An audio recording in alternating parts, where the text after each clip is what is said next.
Good evening, Rotorua. Tonight on City News. Deputy Prime Minister Bill English will be in town next week to present his reflections on today's budget.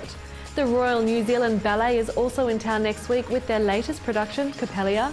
And Rotorua Boys High First 15 are ready for round 2 of the Chiefs Region Secondary Schools Rugby competition. But first, MP Todd McClay has welcomed the government's announcement of $22 million over 4 years for family budgeting services. He says the announcement in today's budget will help support Rotorua families and individuals with budgeting advice and is an important part of helping people get on track. Consultation with the budgeting services sector will begin shortly, with further announcements on the funding application process to follow. And Mr McClay is encouraging Rotorua's providers to apply to ensure they don't miss out on any funding that they may be eligible for.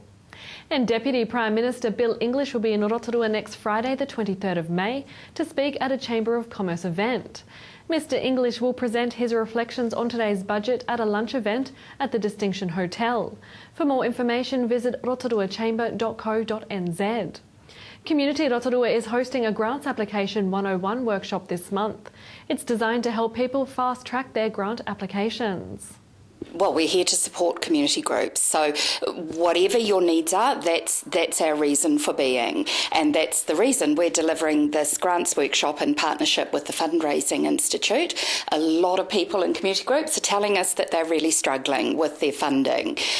Less money available to community groups, harder for them to get it, and most of those people that are doing the fundraising are not professional fundraisers. You join the tennis club because you love playing tennis, not because you want to project manage a $500,000 rebuild at the club rooms. So that's what we're here to talk about at the Grants workshop, trading on the experience and knowledge that I've built up over the years and making it easy for people to do the work that they're doing for their own community groups. The Royal New Zealand Ballet is in town next week with their latest production, Capellia. The ballet is described as a charming and bittersweet tale of mistaken identity and true love. Ballet master Martin Vidal says the much-loved comic ballet will capture the hearts of the whole family. Capellia is on next Wednesday the 21st at the Civic Theatre. For more information, visit newzealandballet.org.nz.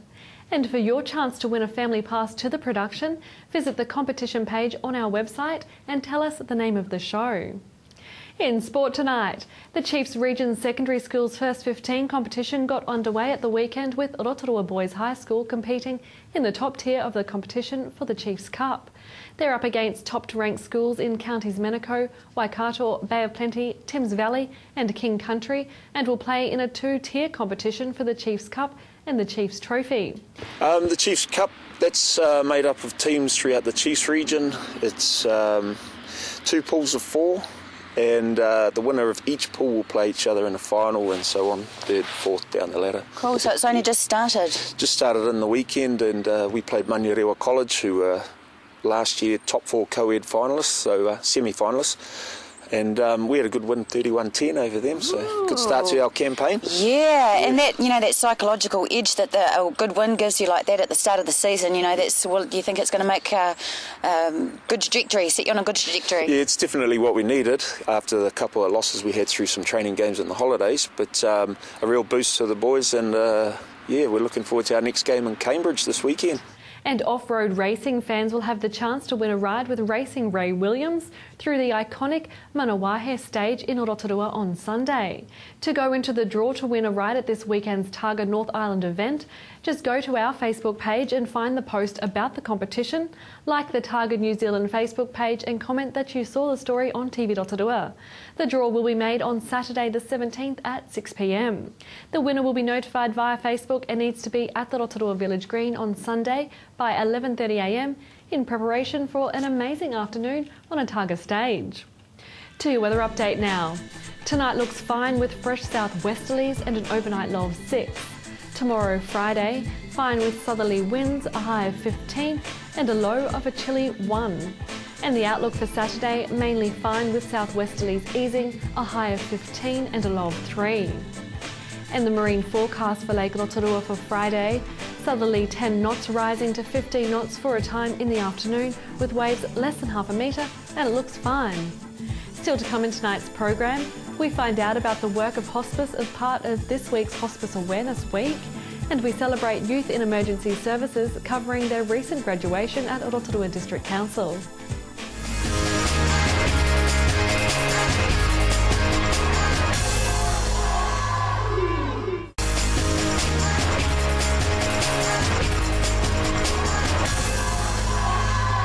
Well, we all know what an awesome job that the hospice does in our community. It's an ongoing process for these guys to fundraise and to fill up the shortfall of money that they need to run their services. Now, we've come down here to hospice today and we're going to be chatting with Sharon Black. She is the CEO of Rotorua Hospice, and she's going to be having an informal chat with Todd McClay, and we're lucky enough to listen in on that conversation, so we're going to head inside and find out a little bit more.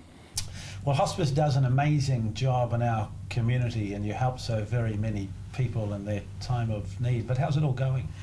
Yeah, really tough times, Todd, I suppose. You know, patient numbers are increased. I mean, you know, last year I think it was 305 patients. This year it's 383. Gosh, that's a lot. We normally sort of nurse, or used to nurse, around 80 patients at any one given time. We're now doing 120 patients. And I think the most frightening thing of that is the cancer versus non-cancer statistic. I think 2016 we should have been having about 25% non-cancer patients, but we're currently tracking at 42% already, and we're 2014. Right. So, you know, that brings a lot of extra work to the nursing team as the specialist nursing team here in Rotorua, and quite often it's a two-team sort of nursing situation, especially when it's non-cancer and things like that, and the whole dynamics, I think, has shifted, putting added pressure onto that nursing team. Well, I meet a lot of people in our community family members for whom the nurses and others in hospice have provided help, and they're very, very grateful for that. But I suppose the numbers have increased because of the work that you do.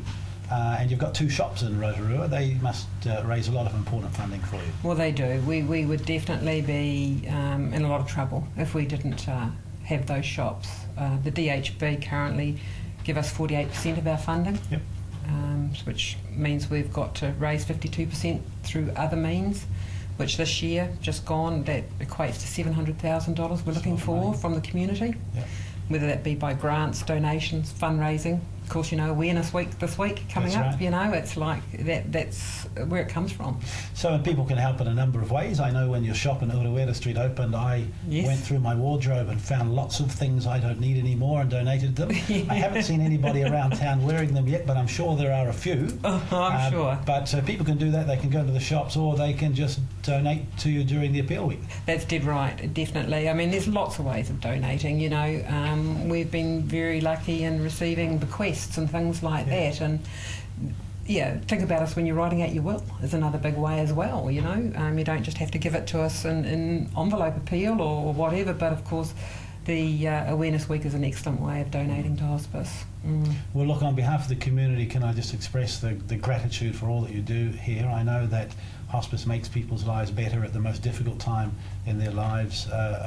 You know, the community thinks very highly of you, and the way that our community can help is to work with you to donate to support the good causes. So I look forward to seeing us all out on the streets doing our bit over the next week or so for the hospice appeal. Exactly, Todd. I think just one really interesting statistic that's just come through.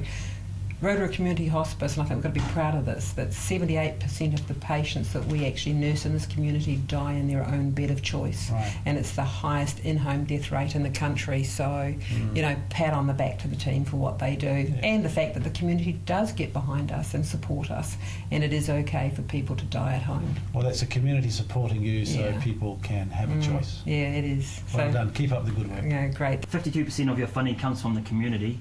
Obviously, that's very, very important to the overall, you know, the services that you guys offer here. What sort of things are you guys going to be doing in the future when these baby boomers start to need the services of hospice? Well, I don't know whether you're aware, Alan, but we have to rehouse this hospice. We're sitting on land that is open for redevelopment in the next, I've always been told 3 to 5 years. I've been here 4 years and we still say 3 to 5 years, but Pukeora have been very good to us as our landlord. And our next major thing for this hospice in Rotorua is to actually try to build a purpose-built hospice for the community. Let's talk about the future a little bit there, Todd. If National win the elections this year, is this an issue you'd like to champion on behalf of hospice? I think it's very important for Rotorua and all of the country. A few years ago we increased funding to hospice specifically, but since then the number of people receiving treatment has grown. It's probably for two reasons. The first is the number of people who need this type of service is probably growing, but also those that are directed towards hospice because of their good reputation has increased the service they're providing.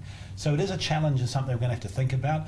I do think we've got a bit of time to work through this and to get the balance right, and wherever possible, we can look towards the health dollar.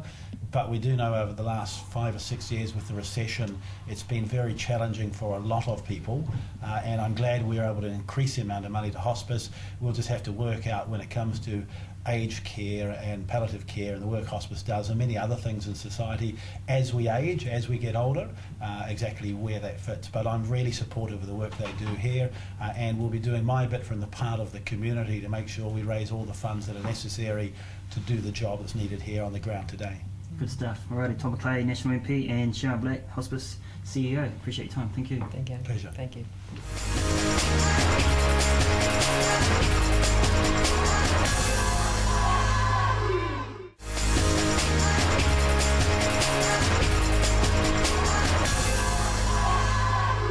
Kia ora. Well, I'm here at the council, and in a short while some of our very talented young people from Rotorua are going to be celebrated at the Young Youth in Emergency Services graduation. Now, I'm joined now by Blair Gilbert from the Ministry of Youth Development. Kia ora, Blair. Kia ora. So can you tell me about this event and how important it is to celebrate the achievements of young people? Yeah, it's a really special event for us.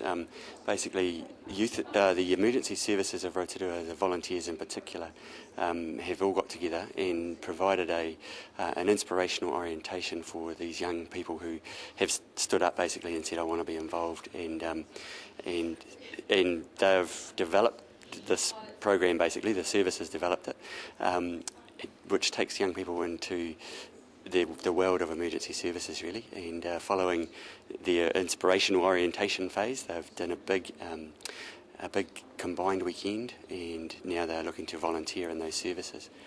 And I guess the importance of it for us is that we know we've got an ageing population. We know we are seeing more weather-related issues. So we do need to ensure that our future's in the good care of these people who are stepping up today and getting an award courtesy of the Mayor, which is really neat for our community. Yeah. How did you go about finding these young people? Because I would imagine that it wouldn't all come rushing at you. There's obviously been a bit of a muster.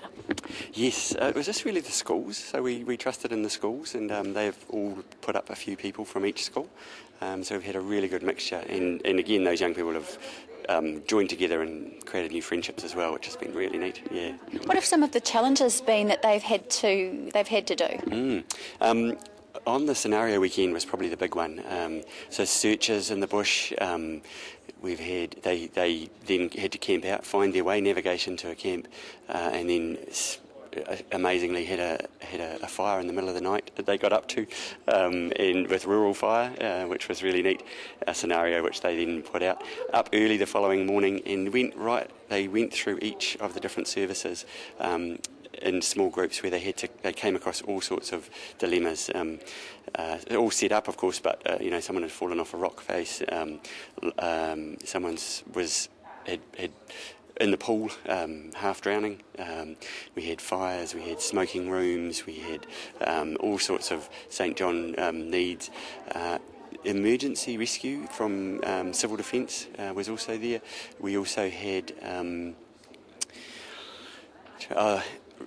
Bay Penny Rescue helicopter. So it was sort of the culmination of it in the end, and just a real spark for them, which was fantastic. Yeah. And what ages are the children? They're between 16 and 19. Oh, so they're not children. No, yeah. And so this is really starting them on a potential career path. Yes. Well, I think there's a few opportunities. It's career path for sure.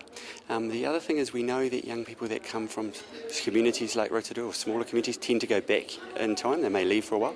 So we know that we're going to get them back. And we also know that when young people volunteer when they're young, there's good evidence to show that they volunteer when they're older. So it's really getting a good group of people for our future. And getting some really great experiences under their belt, no doubt very satisfying for them, and I know young people do like a challenge. Tell me some of the most exciting things that have happened. I guess you'd have to ask them in some ways, but certainly, obviously a helicopter is really special, pretty exciting. But yeah, just a whole range of neat things have occurred. And I think from the services side, like at the end of this, really, we've got already a more resilient community. If there was ever a need, a civil defence emergency, an earthquake or a volcanic thing, we know already that we have these new people that can step up and have a go. How many new people? There's going to be 14 graduating today, so yeah. Exciting. And families, no doubt, coming along? Yes, yeah, good support from families. It's been fantastic. And it's quite critical, isn't it, for the success of young people, because what you're really looking at is getting young people and showing them a potential career path, an option. It gives them confidence. So some of the other benefits like that, what are they? I think you're right with the confidence, and it's wherever they go. And I think sometimes we, as adults, we forget that it's sometimes hard for young people to kind of knock on the door and say, can I join Rural Fire, or can I join St John, or where this just opens the door for them and says, we do need you, you're important to us, you are the future for us. So I think that's the neat inspiration that comes from it. And it's wherever they go in the world, really. I believe already we've seen situations where, and reports where someone might have fallen over, or there's been an accident at the basketball game, and these guys are stepping up already when they wouldn't have before. So having that confidence to help others, I think, is a real neat outcome that's happened. So tell us some of the other benefits of programs like this. So I guess what happened for me, and I've been in youth development for a long, long time and travelled the world looking at programs, is that when I joined Lake Karaka Rural Fire as a volunteer, I saw young people joining and getting so much benefit out of it. And it's just natural good people. It's not some fancy program that starts and finishes. It's just about our community being good and looking out for others. And what we get when young people join is they learn about this thing about care and respect for the environment. So they learn about their community and how to keep it safe and how to keep it. They care and respect for it. They care and respect for other people. So they learn that, and they have care and respect for themselves and their families. So it's just a really simple win-win, and it keeps them, as we've called it, active youth citizens. They're key citizens for us. But that care and respect, they learn about things like what happens in a car accident, all of that sort of stuff. And they start to sort of be in that role of caring for others. So it's a just naturally occurring thing like that. So what happened is I saw this at my little Lake Karaka. The store had closed, but the volunteer fire brigade survives, and I think that happens in a lot of rural towns around New Zealand. And this is like, there's still lots to do in your community, and one of them is to volunteer. Thank you very much for your time. Thank you.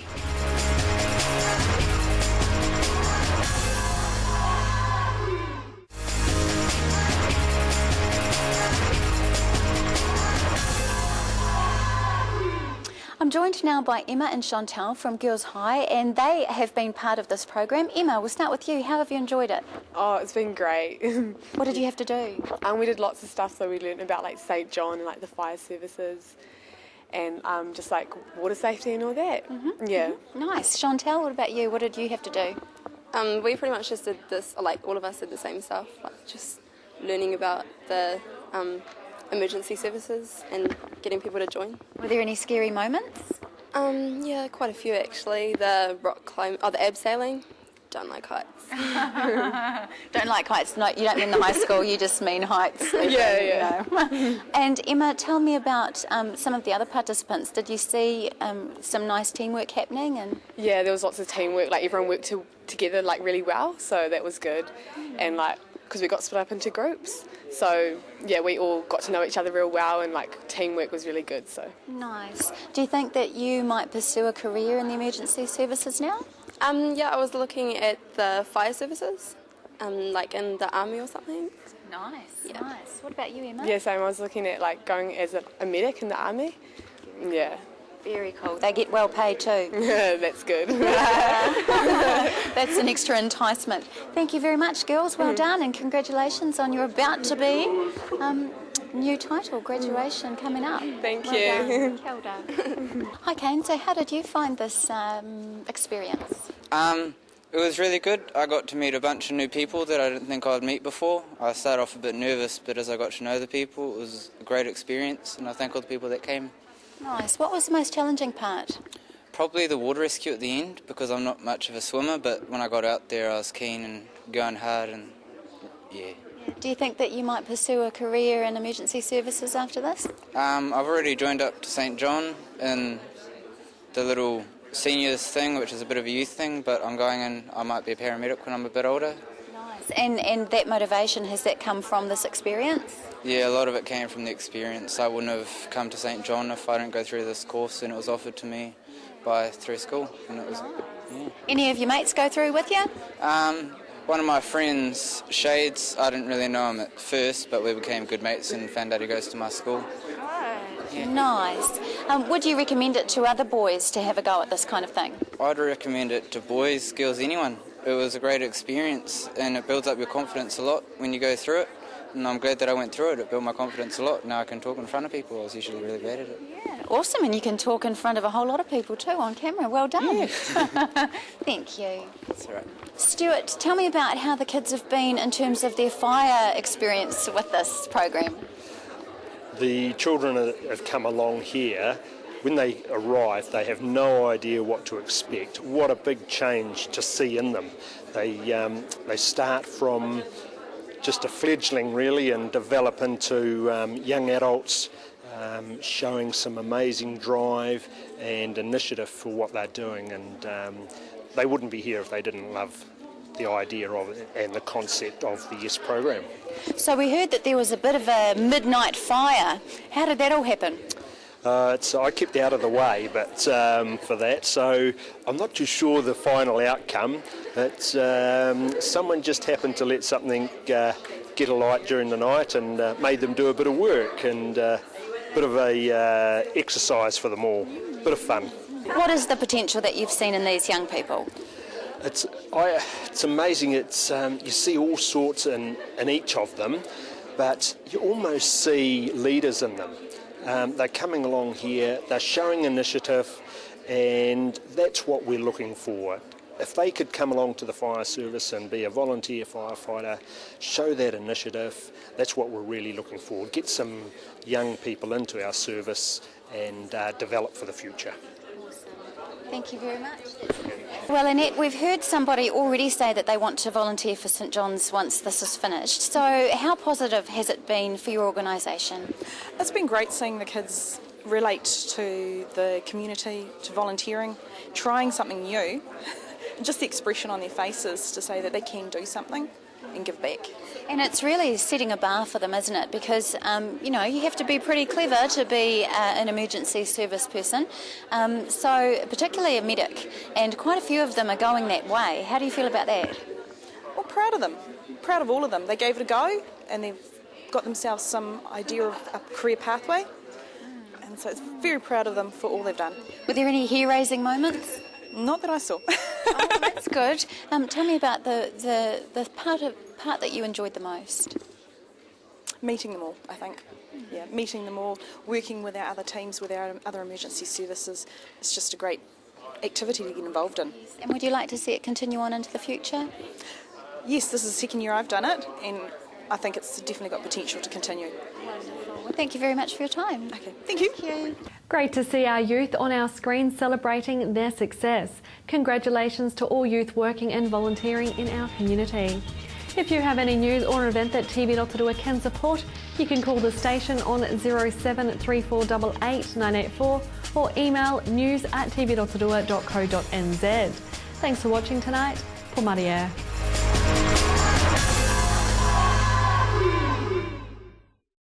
Supporting local content so you can see more of New Zealand on air.